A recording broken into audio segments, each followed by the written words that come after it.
When I was younger, I had moved to a really old house. The neighbors used to spread rumors often about our house, but we never paid any attention to them. Within my first week of living there, I came down with a really bad fever, so my mom decided that bed rest was the best option for me. It was lonely, but I managed. During my time being bedridden, I made an imaginary friend. It started when my mom and I were looking at the night sky. Suddenly we saw a shooting star. She told me to make a wish. And for some reason, I wished for a friend. The night after that, something came into my bedroom window. He introduced himself as Mr. Star. As a young kid, I thought he was magical. But looking back now as an adult, he was seriously insane. Even after 10 years, his face is still fresh in my mind. At first, you might think everything is normal about him. He wore a black suit that fit him perfectly, and he had white hair that looked like stars sewn together. But there was one thing that made him inhuman: his eyes. His left eye looked like a star was forced into his eye socket. It was large and grotesquely mutilated.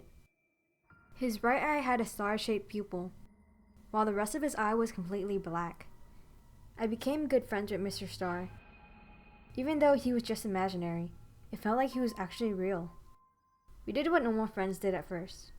Playing board games, hide and seek around the house, things like that. He told me if I told my parents about him, we'd never be able to play again, so I didn't. Mr. Star was always talking about this fun place over the hill behind my house. He never told me what it was specifically, just that I would love it there, and that there were tons of other kids there that he used to play with. Mr. Star slowly became more and more violent as the days went by. He would come in with kitchen knives, insisting that we juggle them. And when I said no, he would disappear for days at a time, like he was having a temper tantrum. He was my only friend, so I was always happy when he came back, and everything would go back to normal, until he decided he wanted to play another dangerous game. After a month of living at that house, my family had decided to move again. I was kind of relieved to get away from Mr. Star, even though he kept me company. I still knew he was dangerous. I still remember his face in my bedroom window when I sat in the car. He didn't look sad like I expected. He looked upset, like he wanted to hurt me. Years later, I came back to the house. By this time, I was already an adult, but I still remembered my imaginary friend. Out of curiosity, I went over the hill to see if there was actually a place for kids there. I saw something in the distance, and the closer I got, the more terrified I became.